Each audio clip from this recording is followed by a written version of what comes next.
Gloire à Dieu tout le monde. Gloire à Dieu. Merci beaucoup. On remercie d'abord les sœurs pour l'invitation. Vraiment, on a été vraiment bénis. Une grande partie de Monopoly. On a vraiment bien mangé. Amen. Et que le Seigneur vous bénisse abondamment. Que sa grâce demeure toujours parmi vous. Et que vous ne manquez jamais de rien. Amen. Que la paix, la joie et la justice résident dans cette maison. Et que le Seigneur continue à vous utiliser puissamment pour l'avancement de son œuvre. Et je ne sais pas si on peut commencer par battre les mains.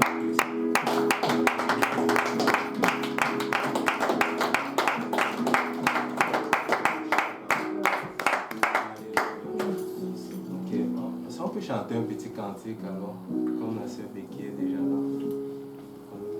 La musique qu'on jouait tout à l'heure.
Si on peut tourner nos Bibles dans Genèse chapitre 19.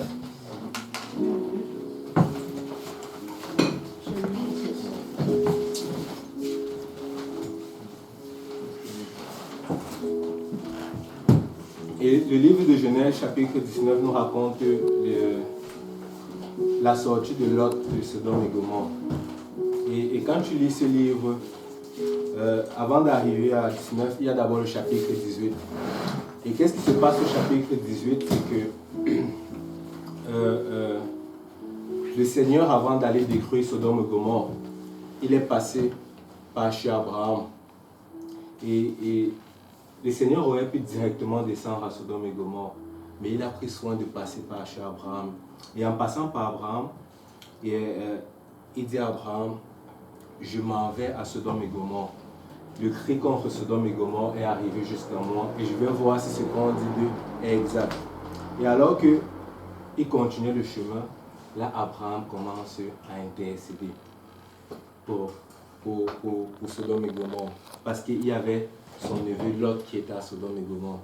Abraham commence à dire, Seigneur, s'il y a juste 50 justes, vas-tu toujours détruire la terre?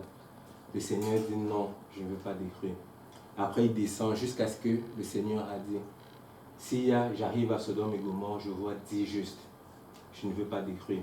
Et là, quand le Seigneur arrive, quand ils arrivent dans Sodome et Gomorrhe, si on peut lire, à partir du verset 1, le titre de la petite exhortation, c'est celui qui persévérera jusqu'à la fin sera sauvé. Si quelqu'un peut lire à partir du verset 1. Les deux anges arrivèrent à Sodome sur le soir, et Lot était assis à la porte de Sodome. Quand Lot les vit, il se leva pour aller au-devant d'eux et se prosterna la face contre terre. Je vous prie. Puis il dit, voici mes seigneurs, entrez, je vous prie, dans la maison de votre serviteur et passez-y la nuit. Lavez-vous les pieds, vous vous lèverez de bon matin et vous poursuivrez votre route. Non, répondirent-ils, nous passerons la nuit dans la rue. Mais Lot les pressa tellement qu'ils vinrent chez lui et entrèrent dans sa maison. Il leur donna un festin et fit cuire des pains sans levain et ils mangèrent. Il n'était pas encore couché que les gens de la ville, les gens de Sodome entourèrent la maison, depuis les enfants jusqu'aux vieillards. Toute la population était accourue. Ils appelèrent Lot et lui dirent, « Où sont les hommes qui sont entrés chez toi cette nuit? Fais-les sortir vers nous pour que nous les connaissions. » Et là, justement, Lot arrive. Qu'est-ce qui se passe? Les anges arrivent. Qu'est-ce qui se passe? Lot les reçoit chez eux. Et là, la Bible dit que toute la ville a accouru devant la porte, depuis le vieillard jusqu'au jeune enfant. Et il dit, laisse-les sortir, ces deux gens, pour que nous les connaissions. Et le mot connaître ici, là, ce n'est pas le mot connaître quand j'ai dit, oh, comment tu t'appelles, frère Cédric, comment tu t'appelles? Cédric, oh, enchanté de te connaître. Ce n'est pas de cette même façon. Le mot connaître, c'est la même racine que dans Genèse chapitre 4, quand on dit Adam connut Ève. Adam, ça veut dire entrer en intimité. Et là, c'était les hommes. Et ils voulaient commettre la sodomie. Et qu'est-ce qui se passe? On voit ici là que les enfants, juste, depuis les vieillards jusqu'aux enfants, fait que toute Sodome et Gomorrhe était corrompue. Même pas un juste. Et pourquoi je pense que tout était corrompu? Parce que même la pensée de Lot était corrompue. Si tu peux continuer la lecture. Lot sortit vers eux à l'entrée de la maison et ferma la porte derrière lui. Et il dit, « Mes frères, je vous prie, ne faites pas le mal. Voici, j'ai deux filles qui n'ont point connu d'homme. Je vous les amènerai dehors et vous leur ferez ce qui vous plaira. » Waouh, Lot propose ces deux filles en échange. Fait que même sa pensée était déjà corrompue. Il est prêt à livrer ces deux filles à toute la ville. Et là, il continue toujours à plaider avec eux. Seulement, ne faites rien à ces hommes puisqu'ils sont venus à l'ombre de mon toit. Ils dirent, « Retire-toi. » Ils dirent encore, « Celui-ci est venu comme étranger et il veut faire le juge. Eh bien, nous te ferons pis qu'à eux. » Et, pressant Lot avec violence, ils s'avancèrent pour briser la porte.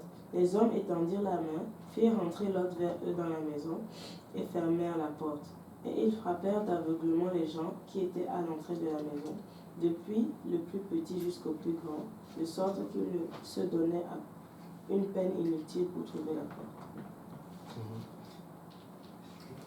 Qu'est-ce qui se passe, c'est que après donc Lot a proposé ses filles, les anges ont commencé à intervenir et ils ont frappé tous les vieillards et même étant aveugles, ils ont quand même voulu chercher la porte. Fait qu'on peut voir comment cette ville-là était entièrement corrompue. Ils voulaient quand même avoir ces deux personnes-là, ces deux anges, afin de commettre la sodomie. Mais ce n'est pas le point où je voulais vous en venir, c'était juste comme une petite introduction. Si on peut continuer la suite.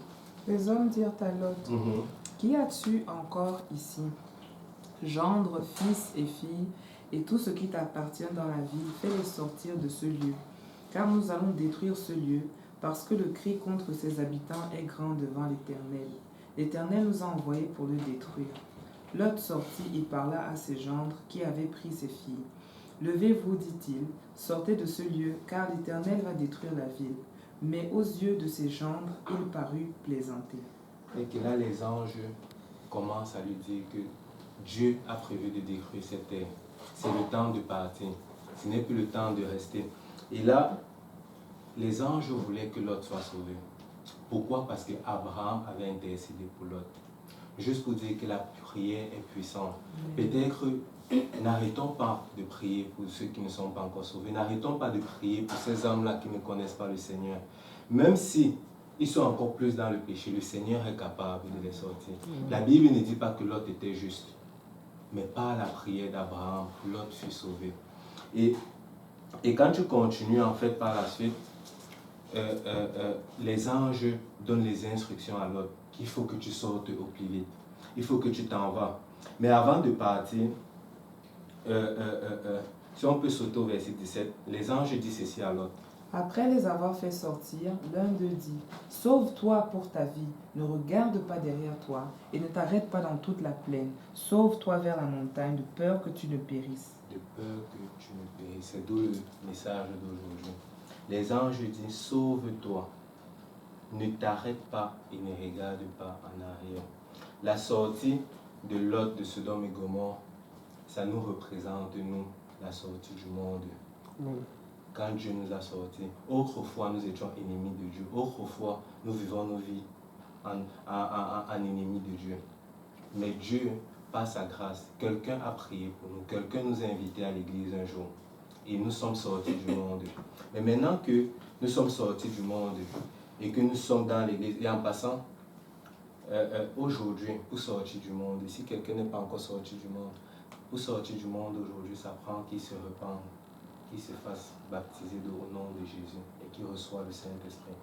Et une fois qu'on est sorti du monde et qu'on est devenu une nouvelle créature en Christ, nous devons continuer d'avancer. Nous ne devons pas nous arrêter, ni regarder en arrière. Comme le pasteur le dit souvent, avec le Seigneur, la seule option, si la marche avec Dieu était comme une voiture, la seule option, ça serait d'avancer. Si c'est l'importance... Je ne sais pas si on peut poser une question. Oui, bien sûr. Je voulais savoir, parce que depuis on voit qu'en fait la pensée des gens qui étaient à Sodome et Gomorrhe, même leur pensée était corrompue. Et là je me disais, quand on était dans le monde, on faisait beaucoup de péchés, on faisait beaucoup de mal et tout ça. Et la façon dont on pensait, même ça a été comme altéré, ça a été changé, on ne réfléchit plus de la même manière et tout. Donc maintenant qu'on vient à Dieu, on s'est repenti, on a obéi à l'évangile, mais tous ces résidus là, c'est encore là, je veux dire, comment est-ce que on traite avec ça, avec ces pensées-là? Avec les pensées. En fait, qu'est-ce qui se passe? Ça entre dans le processus de sanctification. Et quand tu commences, en fait, c'est plus la parole qui purifie. Quand tu t'exposes, plus tu t'exposes à la parole, plus la parole t'est comme renouvelée. Ça renouvelle ton intelligence, ça renouvelle ta façon de penser. En fait, il faut juste persévérer dans l'église, persévérer dans les études bibliques. Et c'est comme ça, peu à peu, ça change ta façon de penser. Et au lieu de penser comme les gens du monde, tu vas penser comme Christ. Amen. Et c'est en fait ça. Et ici, là, les anges lui disent, les anges lui disent, ne t'arrête pas et ne regarde pas en arrière. Et juste pour vous dire que quand tu sors du monde, là, tu as changé de camp. Avant, certes, tu étais dans le camp de l'ennemi. Maintenant que tu as changé de camp, qu'est-ce que le diable va faire? Il va tout faire pour te ramener où tu étais avant. Mais tu sais quoi? Continue d'avancer, persévère. Tu vas voir que quand tu changes de camp, c'est là que les problèmes commencent. Les amis avec qui tu étais, ils commencent à te lâcher. Tes meilleurs amis, c'est eux qui commencent à te trahir. On commence à te trouver laid. On commence à te trouver laid. C'est tout simplement parce que, laisse-moi te dire que quand les gens font ces choses, ça veut dire que tu es dans le bon camp. Parce que le monde est inimité contre Dieu. La Bible dit tous ceux qui veulent vivre pieusement vont être persécutés. Tu n'es pas la première, nous ne sommes pas les premiers. Ça veut dire que plus tu sens de l'oppression, plus ça veut dire que tu es dans la bonne direction. Parce que le monde va à l'encontre de la volonté de Dieu. Mais juste pour dire persévérons, persévérons, n'arrêtons pas d'avancer. Et plus tard, justement, une fois qu'ils sont sortis, si on peut lire verset, à partir du verset... 18, je pense. Non, on va sauter. Si on peut lire à partir du verset 23. Le soleil se levait sur la terre lorsque Lot entra dans Tsoar. Alors l'Éternel fit pleuvoir du ciel sur Sodome et sur Gomorrhe du soufre et du feu de par l'Éternel. Il détruisit ces villes, toute la plaine et tous les habitants des villes et les plantes de la terre. La femme de Lot regarda en arrière et elle devint une statue de sel. La femme de l'homme regarda en arrière et elle devient une statue de sel. Peut-être que quand tu commences ton cheminement avec le monde, tu commences à avancer. À un moment donné, tu t'arrêtes, tu commences à repenser aux oignons qu'il y avait en Égypte. Tu commences à repenser, waouh, il y avait peut-être le sel en Égypte. C'était bon d'aller clober. Je me souviens là-bas, j'avais un petit copain. Laissez-moi vous dire que dans la maison de Dieu, tu as tout ce qu'il te faut. Amen. Laissez-moi vous dire, dans la maison de Dieu, tu as tout ce qu'il te faut. Ça, c'est la maison de Dieu. Et tu sais, nos frères et nos sœurs, c'est les meilleurs que nous avons. Il n'y a rien dans le monde. Le monde n'a rien à nous offrir. Juste continue d'avancer. Et quand tu es dans la maison de Dieu, tu ne sais pas. Dieu prend soin de toi chaque jour. Dieu te garde chaque jour. Et vous savez, il y a des gens qui s'en vont, qui quittent la maison de Dieu, qui retrogradent. Et vous allez voir que quand ils reviennent, ils ne sont même plus comme avant. Ils sont encore vraiment comme bizarres. Il y a beaucoup de liens qui reviennent. On n'a pas besoin de tout cela. Restons dans la maison de Dieu. Persévérons. Tu sais, même si c'est Dieu, n'arrête pas. Continue de prier. Même si c'est Dieu, continue de lire la parole de Dieu. Continue de persévérer en communion fraternelle. Et pour finir, je voulais lire dans Matthieu chapitre 10. C'était pas trop long l'exhortation.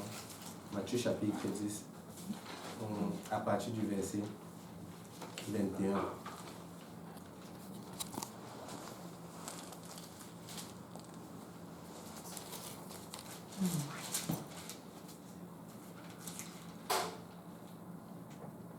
Les frères, le frère livrera son frère à la mort et le père son enfant. Les enfants se soulèveront contre leurs parents et les feront mourir. Vous serez haïs de tous à cause de mon nom. Waouh, vous serez haïs de tous à cause. Est-ce qu'il y a quelqu'un qui porte le nom de Jésus? Amen. Est-ce qu'il y a quelqu'un qui porte le nom de Jésus? Amen. C'est bien beau qu'on dit, est-ce qu'il y a quelqu'un qui dit Amen? Mais maintenant, quand l'oppression vient, qu'on commence à dire là, on commence à réfléchir, on commence à dire Seigneur, je suis plus sûr. Non, non, non, nous portons ce nom-là. Le Seigneur veut nous utiliser pour porter son nom aux nations. Si nous sommes ici là, c'est parce que le Seigneur veut que le peuple québécois connaisse le nom de Jésus. Et c'est à travers nous. Et qu'est-ce que le Seigneur dit par la suite? Mais celui qui persévérera jusqu'à la fin sera sauvé. Mais celui qui persévérera jusqu'à la fin sera sauvé. Il ne suffit pas de commencer avec le Seigneur. Il y a beaucoup qui commencent bien, qui viennent à l'église, ils sont en feu. Je les vois toujours tous les dimanches. Ils courent dans les allées. Avant même que Papa Mutombo ils sont là, ils sont en train de courir. Mais après, ils ne sont plus là. Il y a certains qui sont là. Ils sont là. Ils sont toujours, ils lisent toute la parole de Dieu. Ils vont voir le pasteur. Pasteur, j'ai lu toute la parole. Qu'est-ce qu'il fait? Mais ils s'en vont par la suite. Ils commencent bien, mais ils finissent mal. Il y en a qui commencent bien, qui continuent bien, mais qui finissent mal. Mais le Seigneur veut que nous commençons bien, nous continuons bien et que nous finissons bien. D'où le but de persévérer. Et quand on parle de persévérer, c'est parce qu'il va y avoir l'opposition.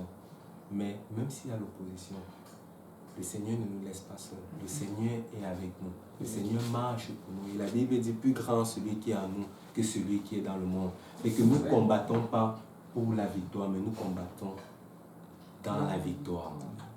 Et c'est ça mon exaltation de Dieu.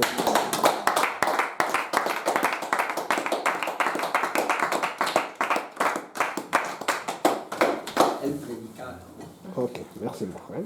Dieu vous bénisse.